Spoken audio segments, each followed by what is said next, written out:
Hello friend, आपका स्वागत है हमारे चैनल साइबर एजुकेशन में। फ्रेंड, आज के वीडियो हम लोग बात करने वाले हैं Bihar ITI and Bihar polytechnic परीक्षा 2022 के बारे में। आज हम लोग नई सीरीज की शुरुआत कर रहे हैं जिसमें हम लोग सिर्फ प्रीवियस ईयर क्वेश्चन को देखेंगे। साथ ही जिन कैंडिडेट का एग्जाम 12 जून 2022 को बिहार आईटीआई का एग्जाम होने वाला है, उन सभी कैंडिडेट के लिए ये वीडियो और इम्पोर्टेंट हो जाता है। इसीलिए आपको इस वीडियो को शुरू से लेकर लास्ट तक देखना है। और जैसे मैं आपको क्वेश्चन करा रहा हूँ, बिल्कुल ऐसे ही प्रश्न आपको 12 जून को एग्जाम में पूछे जाएंगे, क्योंकि हम लोग टोटल प्रीवियस ईयर यानी कि जो पिछले वर्ष में क्वेश्चन पूछे गए हैं उन सारे क्वेश्चनों को देखेंगे। तो चलिए हम इस वीडियो को स्टार्ट करते हैं। इससे पहले इस वीडियो को दोस्तों के साथ ज़्यादा से ज़्यादा शेयर कीजिएगा। साथ ही अगर अभी तक आपने हमारे चैनल को सब्सक्राइब नहीं किया है तो चैनल को सब्सक्राइब करके बगल घंटी के ऑल नोटिफिकेशन पर क्लिक कर लें। सो फ्रेंड, यहाँ से देख सकते हैं मैंने इस क्वेश्चन के पीडीएफ को ओपन कर रखा है। तो चलिए हम लोग एक ही करके सारे क्वेश्चन को स्टेप बाय स्टेप समझते हैं। इससे पहले आपसे रिक्वेस्ट है कि इस वीडियो को शुरू से लेकर लास्ट तक देखें और वीडियो समाप्त हो जाने के बाद कमेंट बॉक्स में आप अपना स्कोर जरूर शेयर करें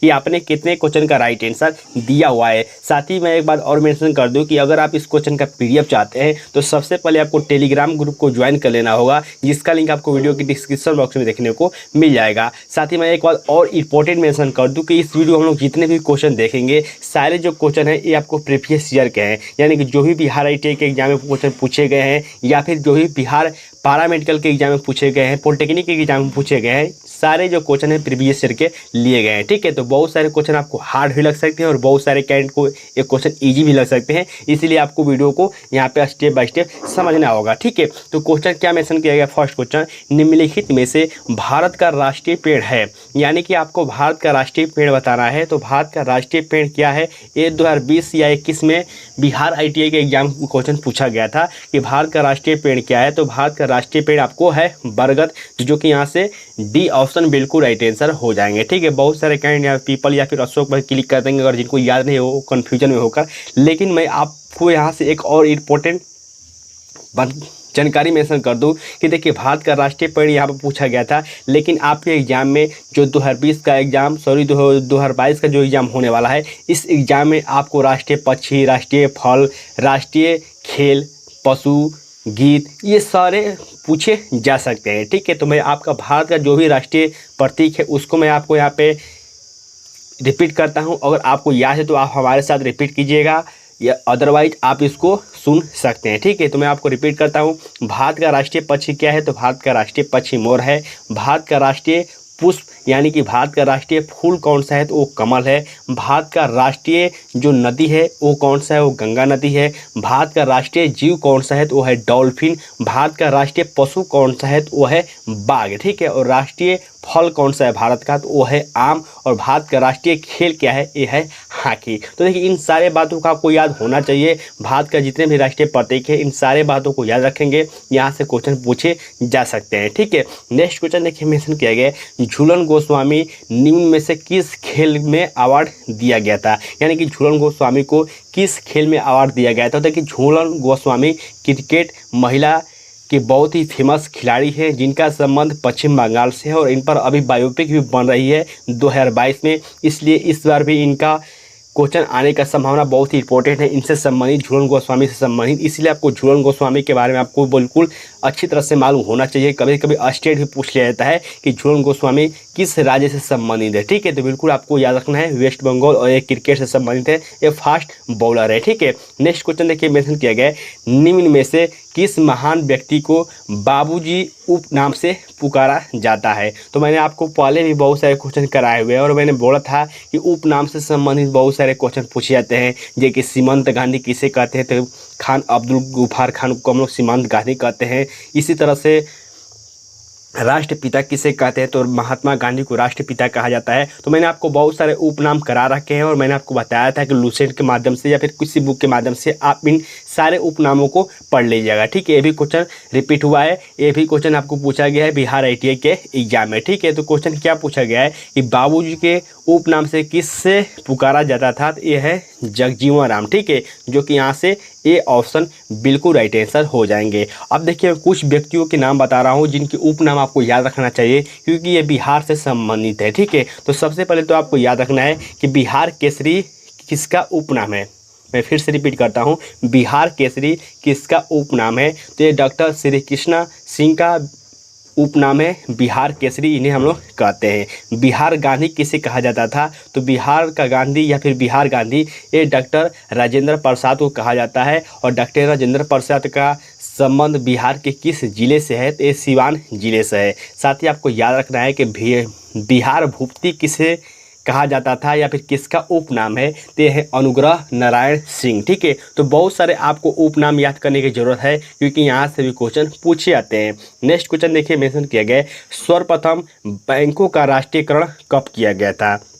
तो देखिए सर्वप्रथम बैंकों का जो राष्ट्रीयकरण किया गया था ये 1969 ईस्वी में किया गया था। लेकिन कभी कभी डायरेक्ट क्वेश्चन ये पूछा जाता है कि सर्वप्रथम बैंकों का राष्ट्रीयकरण 1969 ईस्वी में किया गया था, तो कितनों बैंकों का राष्ट्रीयकरण किया गया था। ठीक है, तो जो 69 में हुआ था उसमें आपको 14 बैंकों का राष्ट्रीयकरण हुआ था। और इसके बाद आपको 1980 ईस्वी में भी आपको राष्ट्रीयकरण हुआ था बैंकों का, जिसमें आपको 6 बैंकों का राष्ट्रीयकरण किया गया था। ठीक है, तो बिल्कुल आप इन दोनों बातों को याद रखेंगे कि 1969 ईस्वी में 14 बैंकों का राष्ट्रीयकरण किया गया और 1980 ईस्वी में 6 बैंकों का राष्ट्रीयकरण किया गया। ठीक है, तो दोनों बातों का आपको बिल्कुल याद होना चाहिए। नेक्स्ट यहाँ देखिए मेंशन किया गया भारत के संविधान में कितनी भाषाओं की मान्यता दी गई है। तो देखिए अभी वर्तमान समय में भारत के संविधान में टोटल 22 भाषाएं हैं जो कि आपको अनुसूची 8 में मेंशन किया गया है। ठीक है, लेकिन आपको पूछा जाएगा कि मूल संविधान में कितनी भाषाएं थी, तो मूल संविधान में वो भाषाएं सिर्फ 14 थे। लेकिन अभी वर्तमान समय में प्रेजेंट समय में जो भाषाओं की संख्या है ये आपको 22 है। और भाषा किस अनुसूची में रखा गया है, तो 8वीं अनुसूची में भाषा को रखा गया है। ठीक है, तो बिल्कुल आप इस बात को भी याद रखेंगे। नेक्स्ट यहाँ देखिए मेंशन किया गया भारत में मध्य प्रदेश राज्य के शहर उज्जैन का पुराना नाम क्या था। तो मैंने आपको पुराना नाम से संबंधित बहुत सारे क्वेश्चन कराए हुए हैं प्रैक्टिस सेट में। और मैं आपसे रिक्वेस्ट करता हूं कि जितने भी कैंडिडेट अभी तक प्लेलिस्ट को नहीं देखे हैं एक बार आप प्लेलिस्ट जरूर चेक कीजिए। मैंने बहुत सारे अच्छे क्वेश्चन करा रखे हैं जो कि आपके एग्जाम के दृष्टि से इंपॉर्टेंट है। ठीक है, तो क्वेश्चन क्या मेंशन किया गया कि उज्जैन का पुराना नाम क्या था, ये था आपको अवंतिका, जो कि यहाँ से सी ऑप्शन बिल्कुल राइट आंसर हो जाएंगे। नेक्स्ट यहाँ देखिए मेंशन किया गया 1931 ईस्वी में कांग्रेस कराची अधिवेशन में मूल अधिकार पर प्रस्ताव प्रारूप निम्नलिखित में से किसने बनाया था। तो जो आपको 1931 में कांग्रेस के कराची अधिवेशन में जो अध्यक्षता किया गया था ये आपको किसके द्वारा किया गया था, ये आपको न बताकर क्या क्वेश्चन पूछा गया है कि जो प्रस्ताव है ये किसके द्वारा ये आपको बनाया गया था, ये आपको यहाँ से पूछा गया है। ठीक है, तो यहाँ से ध्यान देने वाली बात ये है कि देखिए इस क्वेश्चन में आपको थोड़ा सा घुमाया गया। देखिए बहुत सारे कैंडिडेट यहाँ पे सरदार वल्लभ भाई पटेल पर क्लिक कर देंगे और मुझे भी यही क्वेश्चन में लग रहा था, लेकिन इसका जो राइट आंसर हो जाएगा ये हो जाएगा डॉक्टर राजेंद्र प्रसाद। क्यों इसका सी ऑप्शन राइट आंसर हो जाए, क्योंकि देखिए एक ये नहीं क्वेश्चन पूछा गया है किसके द्वारा इसका अध्यक्षता किया गया था। अगर यहाँ क्वेश्चन पूछा जाता है कि 1931 ईस्वी में कांग्रेस के कराची अधिवेशन में अध्यक्षता किसने किया था, तो उस समय आपको सरदार वल्लभ भाई पटेल हो जाता। लेकिन क्वेश्चन पूछा गया है कि प्रस्ताव का प्रारूप किसने तैयार किया गया था, किसके द्वारा तैयार किया गया था, तो ये आपको डॉक्टर राजेंद्र प्रसाद के द्वारा तैयार किया गया था। ठीक है, इसीलिए आपको याद रखना है, इस क्वेश्चन को थोड़ा सा आपको घुमाया गया है। ठीक है, नेक्स्ट क्वेश्चन देखिए मेंशन किया गया द ओवल खेल मैदान कहाँ स्थित है, ये आपको बताना है। तो द ओवल खेल मैदान ये आपको लंदन में स्थित है, जो कि यहाँ से ए ऑप्शन बिल्कुल राइट आंसर हो जाएगा। और इस क्वेश्चन को भी शायद 20 या 21 में आपको बिहार ITI के एग्जाम ही पूछा गया है। ठीक है, नेक्स्ट यहाँ देखिए मेंशन किया गया है भारत का प्रथम भारत रत्न पुरस्कार पाने वाला व्यक्ति कौन थे। तो भारत के प्रथम रत्न पाने वाले प्रथम जो व्यक्ति थे ये थे डॉक्टर सर्वपल्ली राधाकृष्णन, जो कि यहाँ से बी ऑप्शन बिल्कुल राइट आंसर हो जाएंगे। साथ ही आपको याद रखना है कि डॉक्टर सर्वपल्ली राधाकृष्णन के जन्म के अवसर पर हम लोग कौन सा दिवस मनाते हैं, तो हम लोग 5 सितंबर को शिक्षक दिवस के रूप में मनाते हैं। और डॉक्टर सर्वपल्ली राधाकृष्णन का जन्म ही आपको 5 सितंबर को हुआ था। ठीक है, तो बिल्कुल आपको याद रखना है कि हम लोग जो शिक्षक दिवस मनाते हैं 5 सितंबर को, ये इन्हीं के जन्म के उपलक्ष्य में मनाते हैं। ठीक है, तो बिल्कुल आप इस बात को याद रखेंगे। नेक्स्ट यहाँ देखिए मेंशन किया गया है महात्मा गांधी का जन्म कहाँ हुआ था। देखिए ये क्वेश्चन बहुत ही इजी हो जाता है, लेकिन मैंने आपको पहले ही बताया कि बहुत सारे कैंडिडेट को यहाँ पे क्वेश्चन इजी लग सकते हैं, बहुत सारे कैंडिडेट को क्वेश्चन हार्ड भी लग सकते हैं। ये प्रीवियस ईयर के क्वेश्चन है, मैंने अपने से सेट नहीं किए हुए हैं, ठीक है। क्या क्वेश्चन मेंशन किया है कि महात्मा गांधी का जन्म कहाँ हुआ था, तो ये आपको पोरबंदर गुजरात में हुआ था, जो कि आप सभी कैंडिडेट को मालूम होना चाहिए, जो कि यहाँ से ये ऑप्शन बिल्कुल राइट आंसर हो जाएंगे। अब यहाँ से आपको याद रखना है कि महात्मा गांधी का जन्म कब हुआ था, यानी कि डेट और ईस्वी। तो सभी कैंडिडेट को याद होता है कि 2 अक्टूबर को महात्मा गांधी का जन्म हुआ है, जो कि हम लोग इसके राष्ट्रीय दिवस के रूप में मनाते हैं। तो लेकिन आपको इसका ईयर भी याद रखना है कि 2 अक्टूबर 1869 ईस्वी में ये महात्मा गांधी का जन्म हुआ था, और इनकी मृत्यु कब हुई थी, तो इनकी मृत्यु हुई थी आपको 30 जनवरी 1948 ईस्वी में, जो कि आपको इन दोनों पॉइंटों को याद रखने की ज़रूरत है। नेक्स्ट यहाँ देखिए मेंशन किया गया है भारत का प्रथम महिला केंद्रीय मंत्री कौन थी। ये भी क्वेश्चन बहुत ही इंपॉर्टेंट है। क्वेश्चन मेंशन किया गया भारत का प्रथम महिला केंद्रीय मंत्री कौन थी, तो ये थी आपको राजकुमारी अमृता कौर, जो कि यहाँ से सी ऑप्शन बिल्कुल राइट आंसर हो जाएंगे। लेकिन आपको याद रखना है ये कौन सी मंत्री थी, तो उस समय ये स्वास्थ्य मंत्री थी, और केंद्रीय मंत्री बनने वाली ये प्रथम महिला है भारतीय, ठीक है। यहाँ से सी ऑप्शन बिल्कुल राइट आंसर हो जाएंगे। अब देखिए सरोजिनी नायडू से संबंधित आपको एक क्वेश्चन पूछा जाता है कि भारत की प्रथम महिला राज्यपाल कौन थी, तो ये थी आपको सरोजिनी नायडू, जो कि उत्तर प्रदेश की प्रथम ये राज्यपाल बनी थी, साथ ही भारत के भी ये प्रथम राज्यपाल बनी थी। नेक्स्ट क्वेश्चन देखिए मेंशन किया गया है मिशन इंद्रधनुष किससे संबंधित है। तो जो आपको मिशन इंद्रधनुष है ये आपको टीकाकरण से संबंधित है, जो कि यहाँ से ये ऑप्शन बिल्कुल राइट आंसर हो जाएंगे। लेकिन अगर यही क्वेश्चन पूछा जाता कि इंद्रधनुष योजना किससे संबंधित है, तो ये आपको बैंक से हो जाएगा, ठीक है। तो इन दोनों पॉइंट को आपको याद रखना है कि मिशन इंद्रधनुष टीकाकरण से संबंधित है, और इंद्रधनुष योजना जो है ये आपको बैंक के सुधार से संबंधित है। इन दोनों पॉइंट को आपको बिल्कुल याद होना चाहिए। नेक्स्ट क्वेश्चन यहाँ पर देख सकते हैं मेंशन किया गया है भाभा परमाणु अनुसंधान की स्थापना कब हुई थी।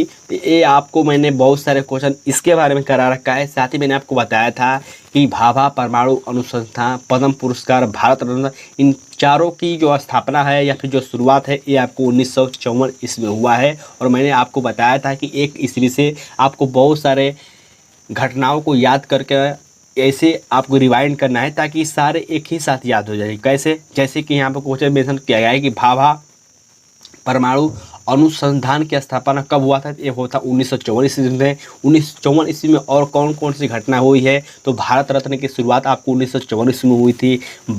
भारत में जो पद्म पुरस्कार दिया जाता है इसकी भी शुरुआत आपको 1954 ईस्वी में ही हुआ था, ठीक है। तो मैंने आपको बताया था कि ऐसे आपको रिलेट करके याद होना चाहिए।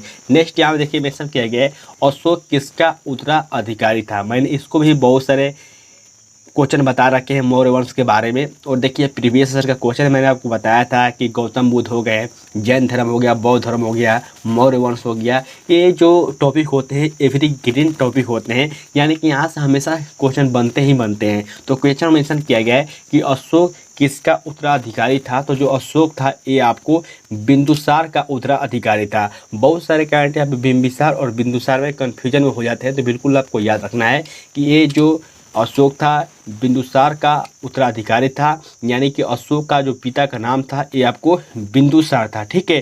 साथ ही आपको याद रखना है कि बिंदुसार का पिता का क्या नाम था, तो बिंदुसार का पिता का नाम चंद्रगुप्त मौर्य था, जो कि मौर्य वंश का संस्थापक वही थे, चंद्रगुप्त मौर्य, ठीक है। तो बिल्कुल आप इस बात को याद रखेंगे।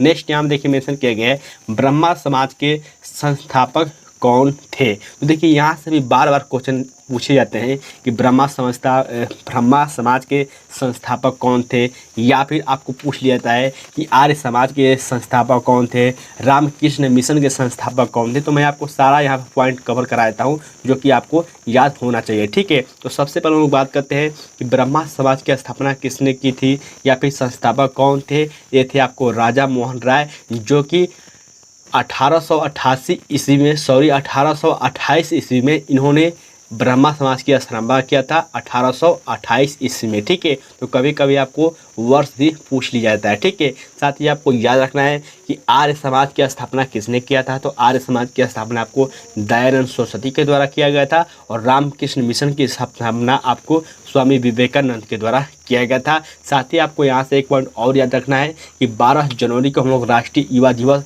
स्वामी विवेकानंद के जन्म के अवसर पर ही मनाते हैं। ठीक है, अब नेक्स्ट क्वेश्चन की बात करें तो नेक्स्ट क्वेश्चन देखिए मेंशन किया गया है, एशिया का सबसे बड़ा पशु मेला कहाँ आयोजित किया जाता है। तो देख सकते हैं कि एशिया का सबसे बड़ा पशु मेला है जो कि बिहार के सोनपुर में आयोजित होता है और ये एशिया का सबसे बड़ा पशु मेला है। ठीक है, यानी कि यहाँ पे पशुओं की यहाँ पे बिक्री होती है, खरीदारी होती है, जो कि आप सभी कैंड को मालूम होना चाहिए।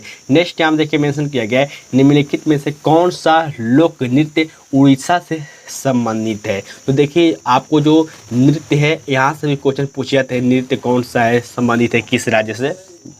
जैसे कि यहाँ पे ऑप्शन देख सकते हैं, छऊ, तमाशा, मलखम्ब। तो देखिए जो तमाशा जो नृत्य है ये आपको महाराष्ट्र से संबंधित है और जो मलखम्ब है ये आपको एमपी यानी कि मध्य प्रदेश से संबंधित है। लेकिन जो छऊ नृत्य है ये आपको झारखंड, पश्चिम बंगाल साथ ही उड़ीसा से संबंधित है, जो कि यहाँ से उड़ीसा का दिया गया है, इसीलिए यहाँ से ए ऑप्शन बिल्कुल राइट आंसर हो जाएगा। ठीक है, तो बिल्कुल आपको याद रखना है छऊ सिर्फ उड़ीसा का नृत्य नहीं है, ये पश्चिम बंगाल साथ ही झारखंड में भी इसे मनाया जाता है, जो कि आपको बिल्कुल याद होना चाहिए। ठीक है, नेक्स्ट यहाँ देखिए मेंशन किया गया है, गौतम बुद्ध ने महापरिनिर्वाण कहाँ प्राप्त किया था। तो मैंने अभी अभी आपको बताया कि गौतम बुद्ध से संबंधित क्वेश्चन पूछे जाते हैं, जैन धर्म से संबंधित क्वेश्चन पूछे जाते हैं, जो कि महावीर स्वामी हैं उनसे संबंधित क्वेश्चन पूछे जाते हैं। और यहाँ पर देखिए प्रीवियस ईयर का क्वेश्चन है, एक क्वेश्चन पूछा गया है। ठीक है, क्वेश्चन क्या मेंशन किया गया है, गौतम बुद्ध ने महापरिनिर्वाण कहाँ प्राप्त किया था, यानी कि इनकी मृत्यु कहाँ पर हुई थी। ये हुई थी कुशीनगर में। ठीक है, और कुशीनगर कहाँ है तो ये आपको उत्तर प्रदेश में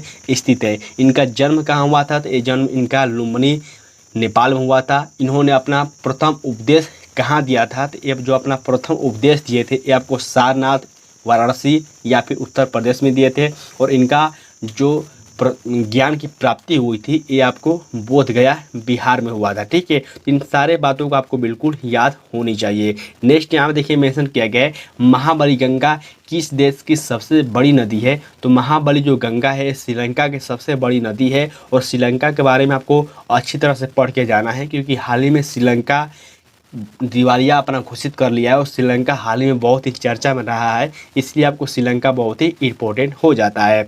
नेक्स्ट यहाँ देखिए मेंशन किया गया है, किसे आधुनिक भारत का जनक कहा जाता है। तो आधुनिक भारत का जनक राजा राम मोहन राय को कहा जाता है, जो कि यहाँ से सी ऑप्शन बिल्कुल राइट आंसर हो जाएंगे। ठीक है, और राजा मोहन राय के बारे में मैंने अभी अभी बताया कि इन्होंने ब्रह्मा समाज की स्थापना कब किया था, 1828 ईस्वी में इनके द्वारा किया गया था। नेक्स्ट यहाँ देखिए मेंशन किया गया है, विश्व पर्यावरण दिवस मनाया जाता है। तो मैंने आपको बताया था कि दिवस से संबंधित भी क्वेश्चन बार बार रिपीट होते हैं। जो आपको इम्पोर्टेंट दिवस है मैं उसका इमेज या फिर पीडीएफ टेलीग्राम ग्रुप में सेंड जरूर करूंगा। साथ ही आप लूसेंट के माध्यम से जो आपको इम्पोर्टेंट लगता है उसको आप जरूर पढ़िए। साथ ही देख सकते हैं ये प्रीवियस ईयर का क्वेश्चन है जिसमें पूछा गया है कि विश्व पर्यावरण दिवस कब मनाया जाता है। तो बहुत ही ईजी क्वेश्चन है, 5 जून को ये हम लोग विश्व पर्यावरण दिवस मनाते हैं। कभी कभी डायरेक्ट क्वेश्चन ये पूछा जाता है कि प्रथम बार ये कब मनाया गया था। तो प्रथम बार 1974 ईस्वी में ये आपको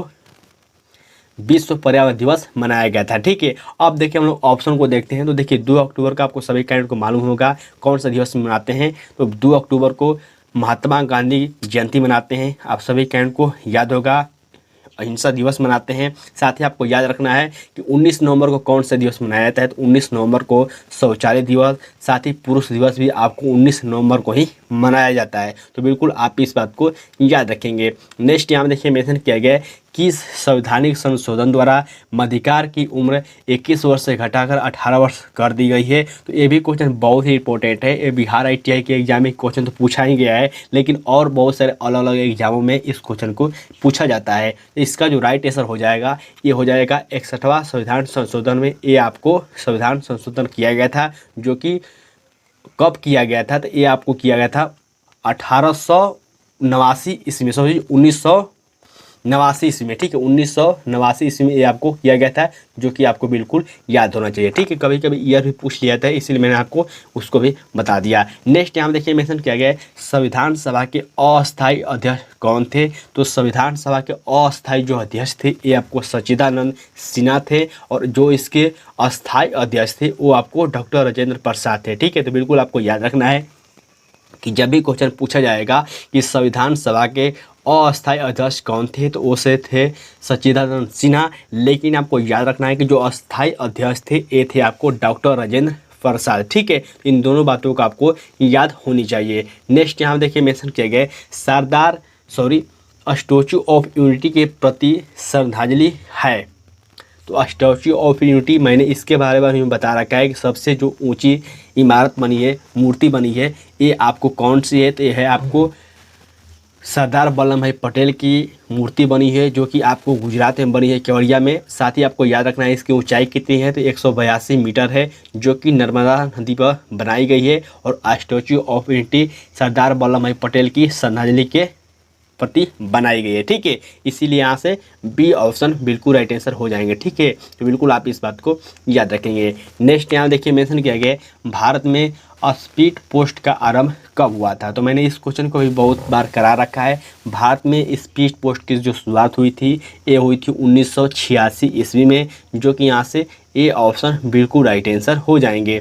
नेक्स्ट यहाँ देखिए मेंशन किया गया है जकार्ता किसकी राजधानी है। तो जो जकार्ता है ये आपको इंडोनेशिया की राजधानी है, और मैंने आपको बता रखा है बार बार कि आपको राज्य राजधानी से भी क्वेश्चन बार बार रिपीट होते हैं। तो अभी आपको जितने भी इम्पोर्टेंट देश हैं उनको बिल्कुल राज्य और यहाँ पे देश और राजधानी आपको याद होनी चाहिए, ठीक है। इंडोनेशिया के बारे में मैंने आपको बताया था, जो सबसे अधिक मुस्लिम किस देश में रहते हैं, किस देश में निवास करते हैं, तो वो आपको 1 नंबर पर इंडोनेशिया है, ठीक है। तो बिल्कुल आप इस बात को भी याद रखेंगे। नेक्स्ट यहाँ देखिए मेंशन किया गया है कौन सा शहर एशिया का सिलिकॉन घाटी कहलाता है। तो मैंने आपको एक बार इस क्वेश्चन को भी बहुत सारे बार बता रखा है, और ये क्वेश्चन इजी भी है।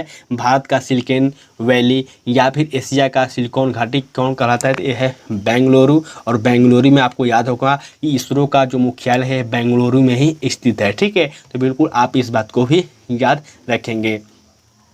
नेक्स्ट यहाँ देखिए क्वेश्चन मेंशन किया गया है। नेक्स्ट क्वेश्चन यहाँ देखिए मेंशन किया गया है मानव ने किस धातु का सर्वप्रथम उपयोग किया था। तो मानव ने सर्वप्रथम तांबा धातु का उपयोग किया था। एक क्वेश्चन बहुत ईजी है, बहुत सारे एग्जाम में अलग अलग रिपीट हुआ है, ठीक है। तो देखिए बहुत सारे कैंडिडेट पे क्वेश्चन इजी लग सकते हैं, लेकिन आपको वीडियो को लास्ट तक देखना है। बहुत सारे कैंडिडेट को इजी लगता है, लेकिन बहुत सारे क्वेश्चन टफ भी है, इसलिए आपको वीडियो को लास्ट तक देखते रहना है, ठीक है। नेक्स्ट क्वेश्चन देखिए मेंशन किया गया है विनोस फोगोट का नाम किससे संबंधित है। तो विनोस फोगोट ये कुश्ती से संबंधित है, और आपको याद होना चाहिए कि जो भी हाल ही में टोक्यो ओलंपिक हुआ है, तो उसमें जो खिलाड़ी गोल्ड मेडल लेकर आए हैं, सिल्वर मेडल लेकर आए हैं, उनके आपको नाम याद होना चाहिए, और किस किस खेल से संबंधित कौन से खिलाड़ी हैं, इन सारे पॉइंट को आपको याद होना चाहिए, जो कि आप अगर याद नहीं रखते तो फिर आपकी बड़ी ये मिस्टेक होगी, ठीक है। नेक्स्ट क्वेश्चन देखिए मेंशन किया गया है पद्म पुरस्कार देने की घोषणा कब हुई थी। मैंने अभी अभी बताया था कि भारत रत्न साथ ही पद्म पुरस्कार की शुरुआत आपको 1954 ईस्वी में हुआ था। साथ ही आपको ये बात बिल्कुल याद होनी चाहिए, ठीक है। साथ ही भाभा परमाणु अनुष्ठान की स्थापना भी आपको 1954 ईस्वी में ही किया गया था। नेक्स्ट यहाँ देखिए मेंशन किया गया है सौर मंडल का सबसे बड़ा ग्रह कौन सा है। देखिए ग्रह से संबंधित बार बार क्वेश्चन पूछे जाते हैं, कौन सा ग्रह लाल ग्रह है, कौन सा चमकीला ग्रह है, या फिर ऐसे ऐसे क्वेश्चन आपके बार बार एग्जाम में रिपीट होते हैं। जैसे कि यहाँ पे क्वेश्चन पूछा गया है इस सौरमंडल का सबसे बड़ा ग्रह कौन सा है। तो सबसे बड़ा ग्रह ये आपको बृहस्पति है, ठीक है।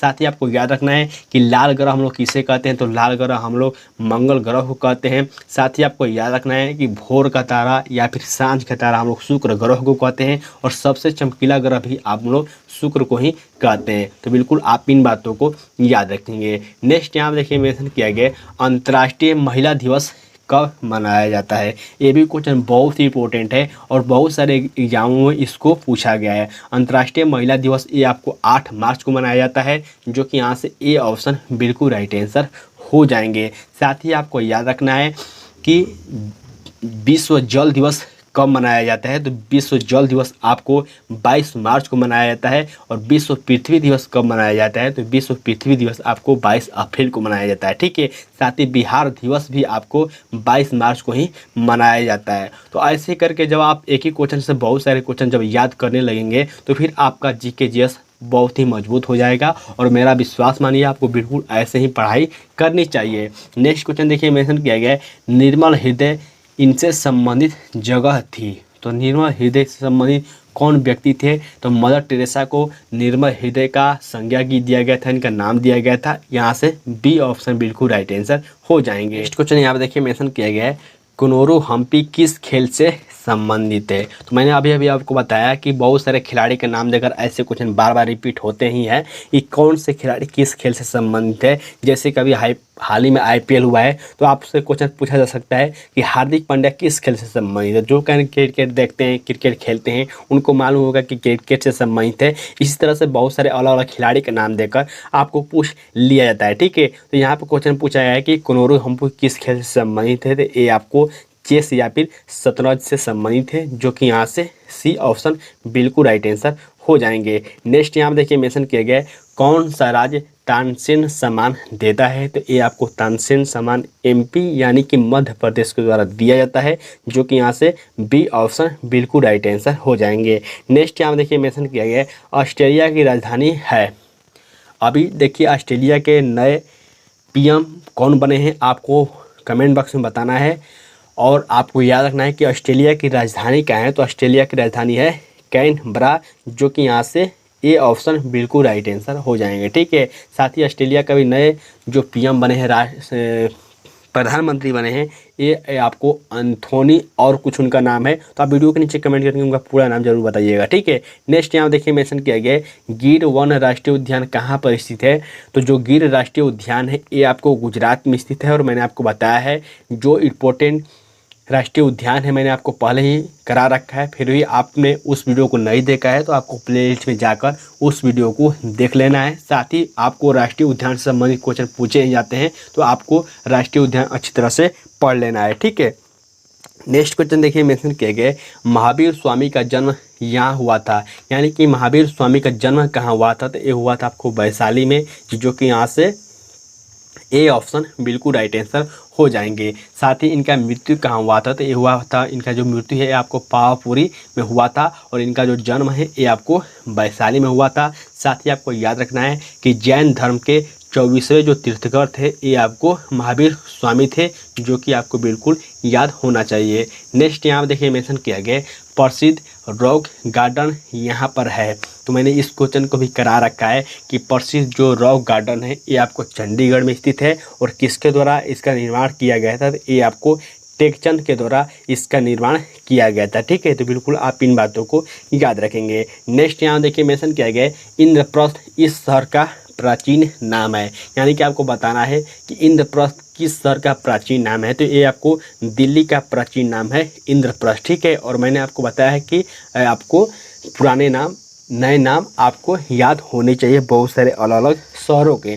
नेक्स्ट यहाँ देखिए मेंशन किया गया रजिया सुल्तान किस वंश से संबंधित है, तो जो रजिया सुल्तान है ये आपको दास वंश या फिर गुलाम वंश से संबंधित है, जो कि आपको जो रजिया सुल्तान है ये आपको इल्तुतमिश की बेटी थी, जो कि आपको बिल्कुल याद होनी चाहिए। ठीक है, नेक्स्ट यहाँ देखिए मेंशन किया गया वीरभूमि किसकी समाधि है, तो देखिए समाधि से भी क्वेश्चन पूछे जाते हैं। बहुत सारे अलग अलग जो महान व्यक्ति हुए हैं, महान पुरुष हुए हैं, उनकी समाधि से भी क्वेश्चन पूछे जाते हैं।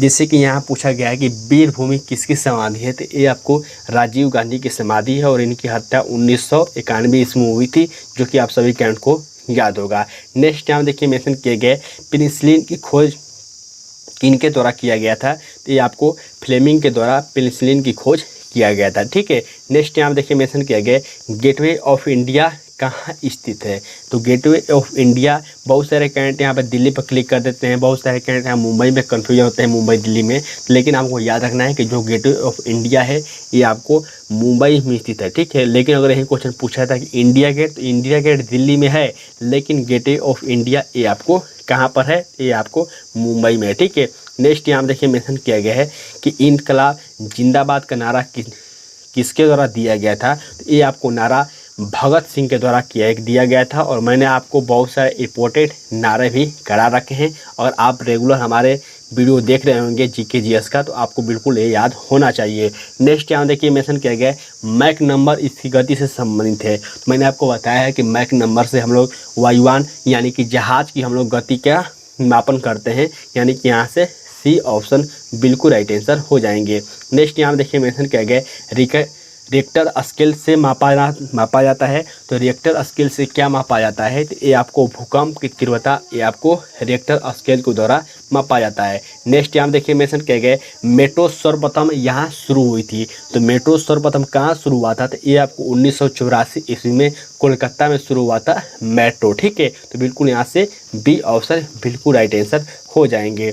नेक्स्ट यहाँ देखिए मेंशन किया गया है नाइटिंगेल ऑफ इंडिया के नाम से किन्हें जाना जाता है। तो नाइटिंगेल ऑफ इंडिया के नाम से सरोजिनी नायडू को जानते हैं। और मैंने आपको अभी अभी बताया कि भारत की प्रथम महिला राज्यपाल कौन थी, ये थी आपको सरोजिनी नायडू। तो बिल्कुल आप इस बात को भी याद रखेंगे। तो फ्रेंड आज के इस वीडियो के माध्यम से लोग टॉप 50 क्वेश्चन देख लिए हैं, जो कि आपके एग्जाम की दृष्टि से सारे क्वेश्चन इंपॉर्टेंट है। तो इस वीडियो के नीचे कमेंट करके आप अपना स्कोर जरूर शेयर करें कि आपने कितने क्वेश्चन का राइट आंसर दिया हुआ है। साथ ही इस वीडियो को दोस्तों के साथ शेयर करना बिल्कुल ना भूलें। ऐसे ही हमारे चैनल के माध्यम से जुड़े रहें, आपकी तैयारी बिल्कुल अच्छी हो जाएगी और आपका अच्छी तरह से एडमिशन भी हो पाएगा। ठीक है, तब तक के लिए बाय फ्रेंड, जय हिंद।